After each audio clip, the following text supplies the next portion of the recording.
Refuse to lose. I'm built to win. Apply myself. I filled it in. No time for the doubt. They counted me out. I'm getting it in. Yeah. No time for no loss. I'm paying the cost. I'm in it to win. Yeah. Refuse. Mine, it can't be diffused. If you ain't thinking the same, then we playing by different rules. You can't see the vision, we living at different views. Until we complete the mission, keep getting up, never snooze. I walked a mile in my shoes, had the mind of a fool, chasing diamonds and jewels. Trust me, I was confused. Started minding my business and used my mind as a tool. Ended up finding my purpose and found the time to get to it. They told me I couldn't do it. They told me I couldn't make it. They sold it, could never break it. That's sadly mistaken. I need a piece of the pie. I want it so bad I can taste it. They told me like told me, keep on running, toes they gon' take them. Refuse to lose, built to win. Apply myself, I filled it in.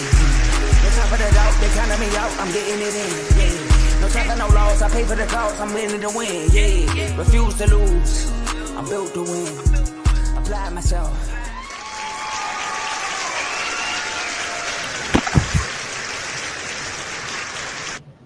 Had to pop out on y'all real quick, man. Hello, everybody. Welcome to another episode of RBO with your boy Vaughn. We got to get down and dirty and talk about this trade deadline frenzy. If you don't know, the trade deadline is this Thursday, I believe at 3 p.m., February 6th, 3 p.m. So best believe we're going to have a lot more things happening for sure. Before I get started, though, I want you to light up that comment section. Shout out to my boy Dave. First comment, RBO. Yes, sir. We in the house. Light up the comment section, man. I see all the comments. I'll put them up, answer any questions. If you have anything you want to say, let it be known. You hear me? Also, check out the bio down low. We have a link to become a member to join the R2L family. And with that link, you get a lot of perks. You can come on the shows. You get access to our private chats on Instagram that talks various sports. Have a parlay chat. There's so much you can get from that membership. So definitely tap in. Also, shout out to all the shows on the network. Everybody's doing their thing. I want to give a special shout out to BWT, my boy Teddy, Baseball with Teddy. He has been killing it so far. His subscribers have shot up out the roof. Keep going, Teddy. You the man. But enjoy the show, man. And let's tap into what's been going on with these trade deadlines.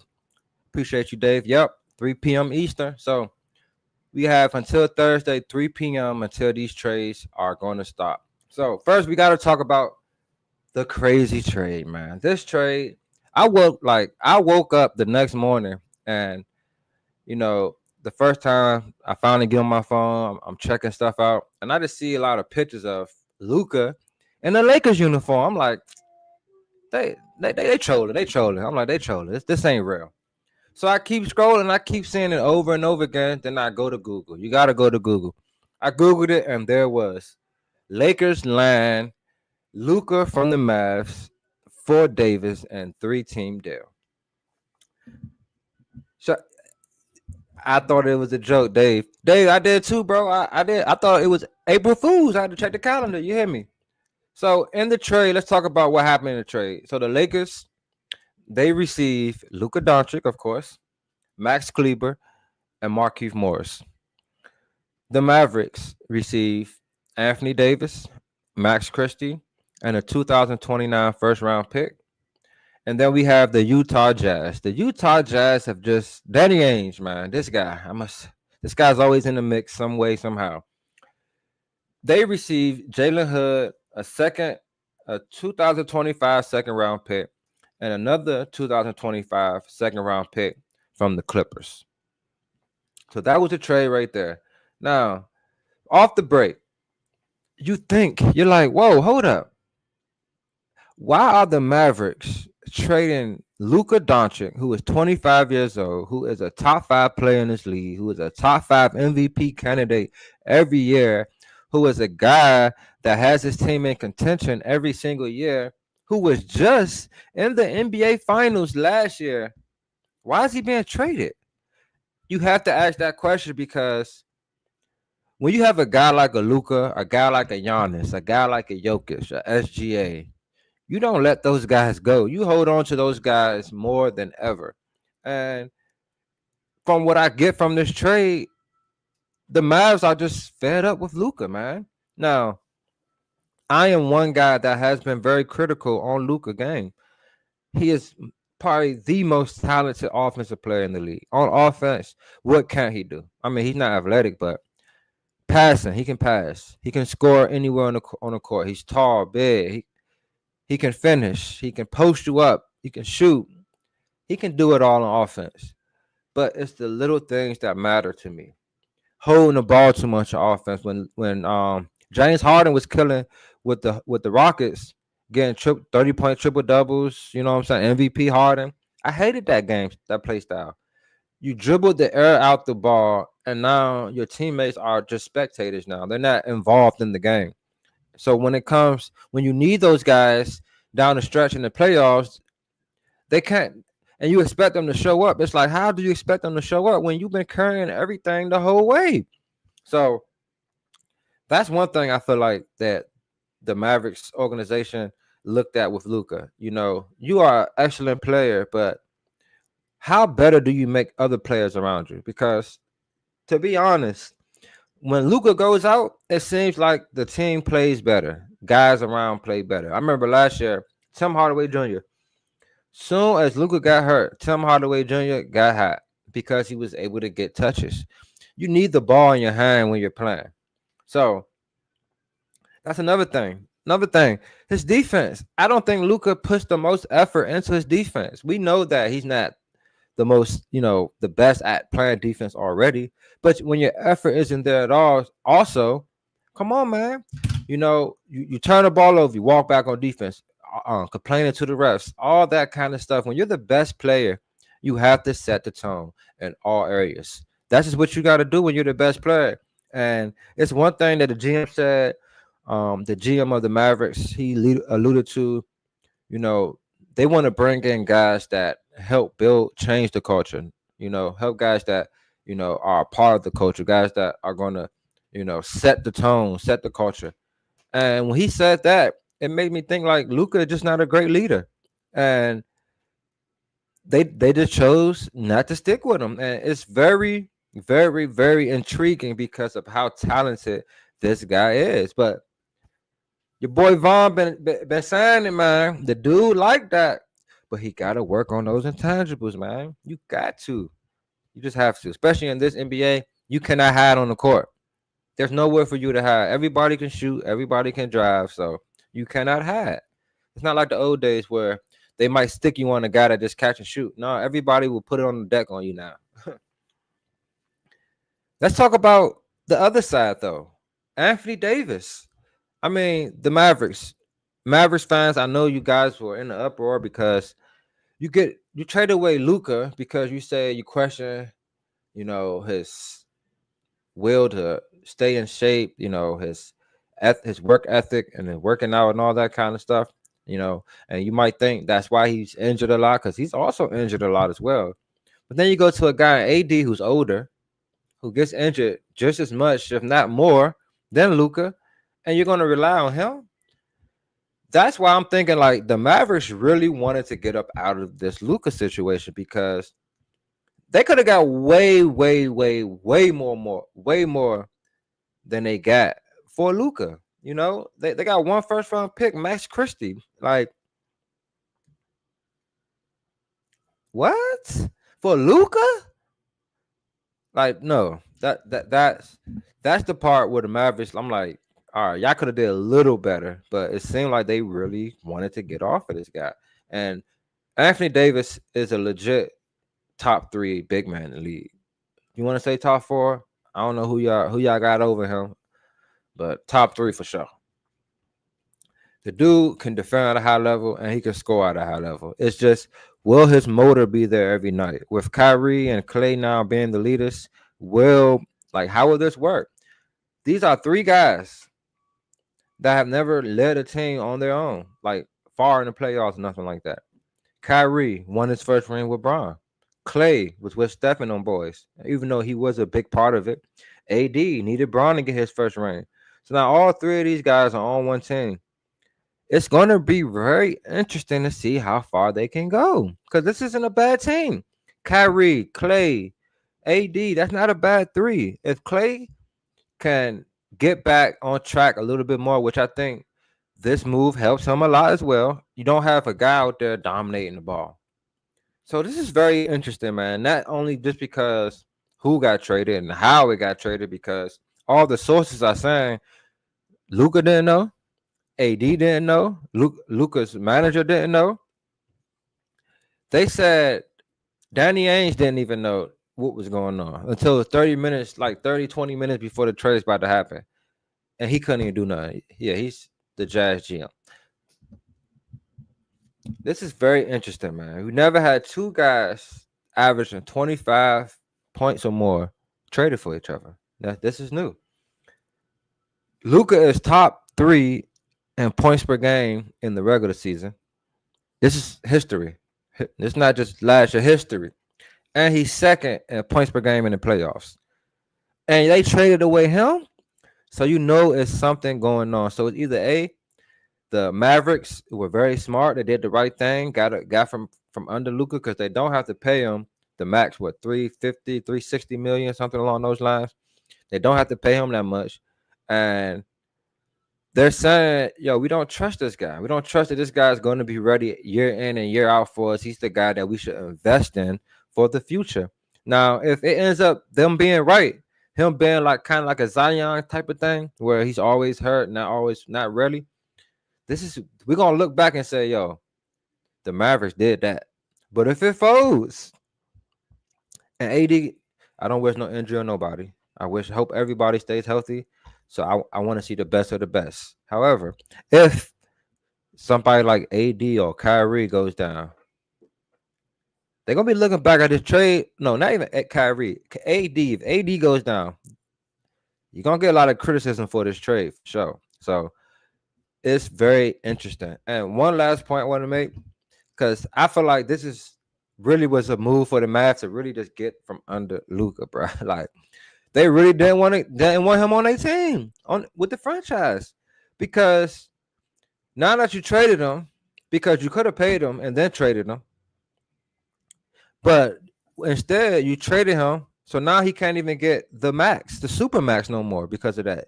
Also, he goes from Texas, no income tax, to LA, which is one of the highest income taxes. It's ridiculous. Like this move has lost Luka so much money, when in the past you've seen organizations give guys like Luka what they want. They look after them. Like they look out for him. Even though they parting ways, they still look out for him. This was like the complete opposite. This was like, all right, we got an opportunity. Let's do it now. Let's get him out of here. When are you gonna let him know? We're just gonna do it. And it's very intriguing, man. It's very intriguing for us, a guy in Luka. So right now, the Lakers, they've been playing some good ball with AD in and out the lineup. They're 28 and 19. They have an 8-2 record in the last 10 games. So they've been playing pretty well. Last game, they beat the Knicks. LeBron, we wind the clock and 30-point triple-double, which is crazy because I took him for a triple-double the game before. I believe they played the Wizards, and then he do it the next game. It's crazy. But it's very interesting, man. And then we got the Dallas 26 and 24. They've been very up and down. Luka also has been out the lineup. They're 4-6 in their last 10 games. Having AD changes a lot. He wants to play the 4. They got 2 centers for him. So this might be exactly what AD needed and what Luka needed. You're with LeBron, a guy that can show you how to be a true champion on and off the court, how to work out and prepare your body, be ready for a long season. You know, he's Mr. Iron Man. So we're going to see how things unfold, though, for sure. We're going to definitely see how things unfold. Kyrie is my guy. So I got faith in the Mavericks. You know, we just need Clay to reel back time a little bit and bring back that old Clay. But yeah, man, let me know what y'all think in the comments about the trade. It was very blockbuster for sure. We had another trade, though. It was pretty intense as well. I mean, it wasn't on the level of this one because of the caliber of players. However, these ain't no slouches.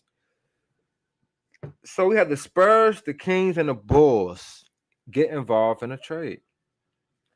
We know the talks about De'Aaron Fox about to be traded. They get rid of the coach, Mike Brown. Doug Christie is now the coach. And Doug Christie makes it known Fox is a star. And we're going to use him that way. He's going to be, everybody's going to know that. Fox balls, they win. But then you hear reports Fox want to go. It's time for Fox to leave. And where he end up at? Will Wemby in San Antonio. Oh, my goodness. So let's talk about the details on the trade first. The Spurs receive De'Aaron Fox, Jordan McLaughlin, and that's how you say it. I'm going to say J-Mac for now. Then the Kings receive Zach LaVine, 2025 first-round pick from the Hornets, 2027 first-round pick from the Spurs, 2031 first-round pick from the Timberwolves, 2025 second-round pick from the Bulls, 2028 second-round pick, two of them, one from the Nuggets and one from the Bulls. So the Kings got a whole rack of draft picks for De'Aaron Fox.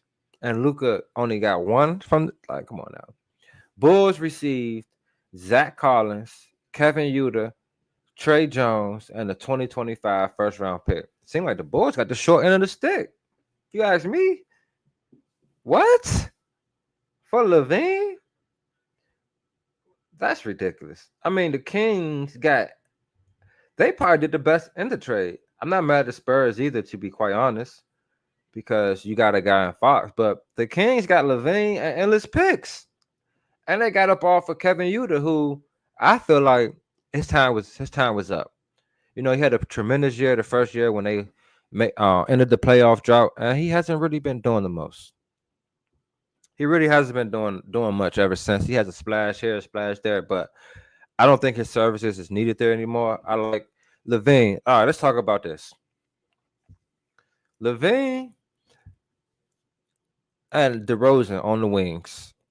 Now, when they were back in Chicago, they looked tremendous when they first started. You know, you had LaVine on the wing, DeRozan on the other wing, Lonzo Ball running the show. It was a beautiful thing to see. The Bulls were winning games. They looked like a team that can be formidable once the playoffs start. Then Lonzo Ball went down. So now you have two shooting guards that are really score first guys, and they both can shoot the midi. LaVine has a little bit more range, and they both athletic. They're pretty much kind of like the same player. I just think LaVine has a little bit more.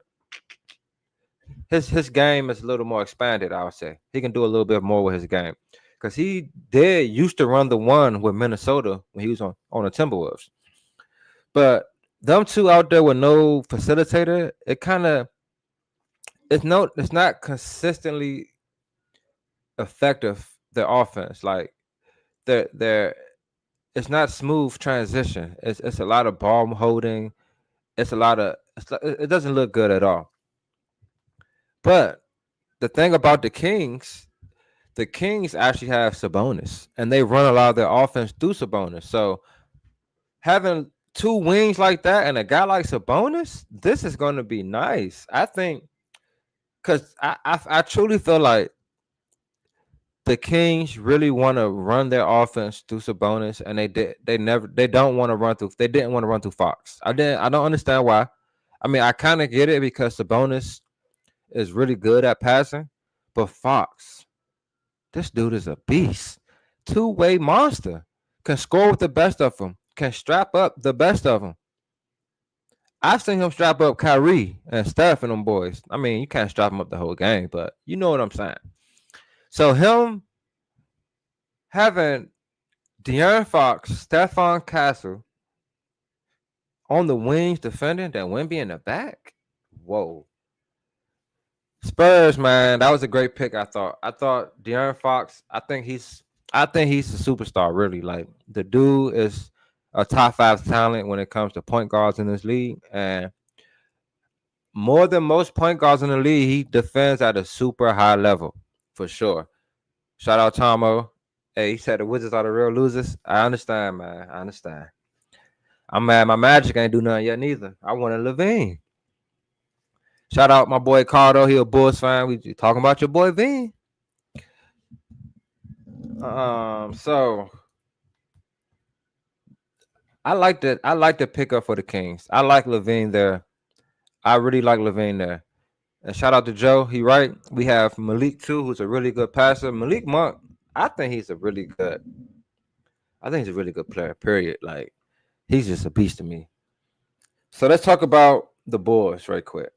What did the Bulls accomplish with this move? Like really, they get the Spurs first round pick, but I got the Spurs making the playoffs, so that pick isn't going to be much.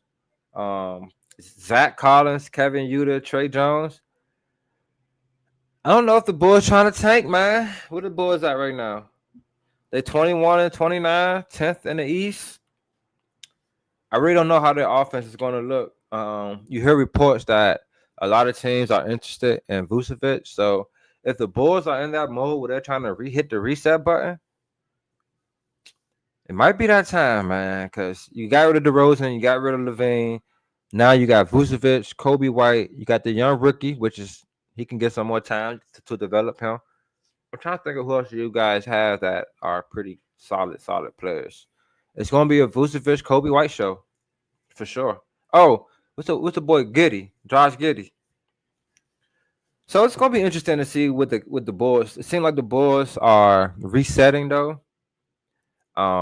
Levine, man, woo, that would have been tough for me to get rid of Levine and to only get back Kevin Uter, Trey Jones, a 2025 first round pick from the Spurs, and Zach Collins is ridiculous to me though. So Kings won a trade. I think the Kings might be the biggest winner, like for the future. But the Spurs definitely the most like the immediate winners in this trade because I think Wemby and De'Aaron Fox, that's gonna be crazy. Because they don't have a scorer like Fox over there. Don't have a guy that can just go get a bucket other than Wemby. And he hasn't truly, mastered that either. He's more of a catch and shoot guy and all that kind of stuff. So let me tap in the comments with y'all real quick. Kings, Dave said Kings got another score and Levine, so that helps with Fox gone. Yeah. I don't know what it was about like these last 2 years. It's like Fox ain't been really, I don't know if he ain't been happy, but it's like we haven't been getting the best of Fox consistently. Once they made the playoff run, he hurt his hand against the Warriors. I thought he was gonna come back next year, dropping almost 30 a game. But it seems as if the offense truly want to run the offense through Sabonis. So this is definitely definitely a good move for that, if you ask me that. And 3 first and 3 second helps a lot. Yes, it does. That's what I'm saying, man. The Kings, they racked up for sure.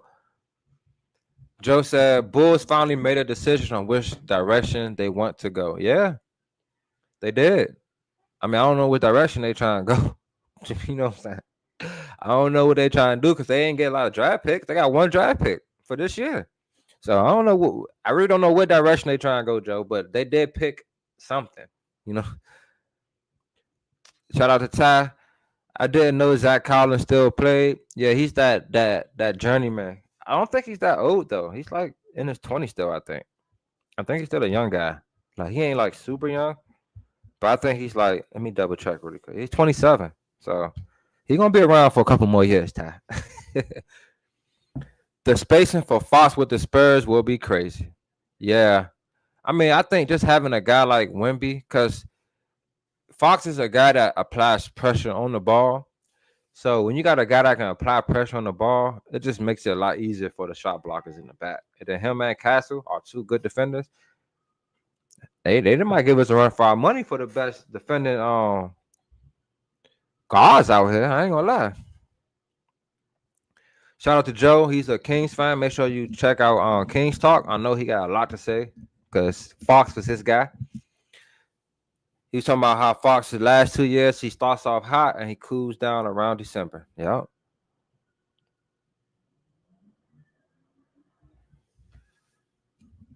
Joe said they could at least be sorry and get a good pick. They've been stuck in the middle all these years. Okay, Joe, that is facts. And that's what I was thinking too. Like, are they like, you know what? Let's just tank.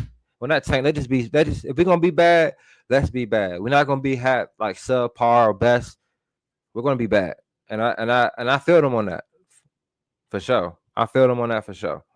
Because the Bulls, they're that team. They remind me of kind of like the Kings in the West.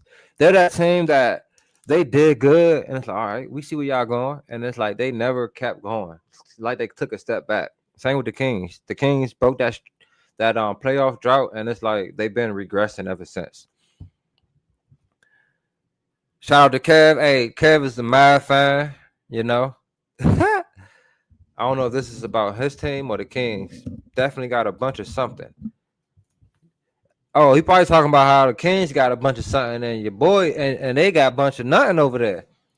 Like the Bulls, it's like the Bulls and the Mavericks is like, yo, we about to just get a ball with these guys and just start fresh. You know what I mean? Start fresh. We still got some quality players.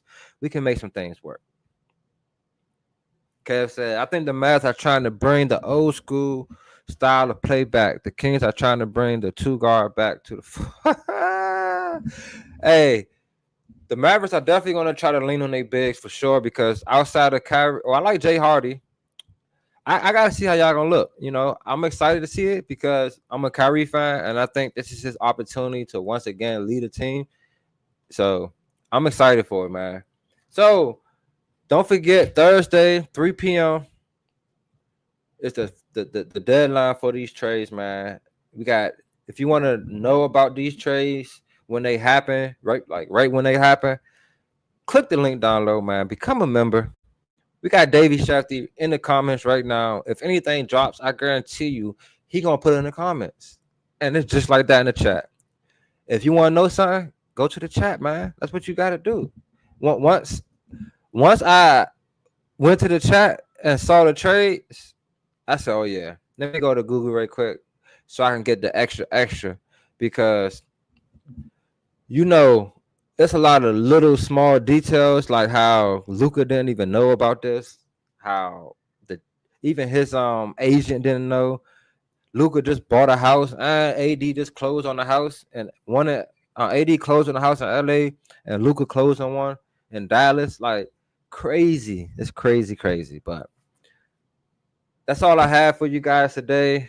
I appreciate everybody that was in the comments. Y'all was lit for sure. I want y'all to definitely tap in with all the shows on the network. We got a plethora of shows that talk about almost every sport that you can think of.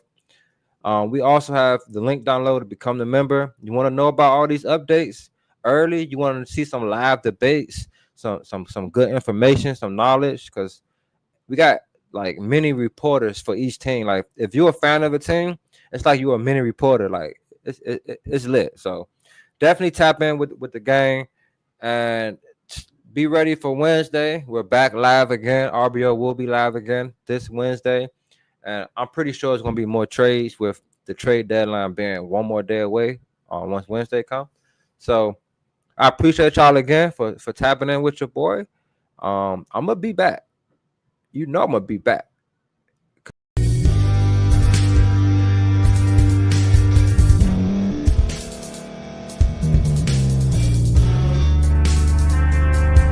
Thank you for staying to the end. If you're watching this on YouTube, please like this video, subscribe, and also hit that notification button so you can be notified next time we put out a video. If you're listening on any podcast platform, subscribe and hit that notification button, y'all, so you can be notified we put out another podcast audio. And last but not least, hit that share button. No matter what you're listening to or watching it, hit that share button and send it to somebody that you know that would love to watch this episode you just listened to. So once again, thank you for staying to the end, and we'll see y'all in the next episode.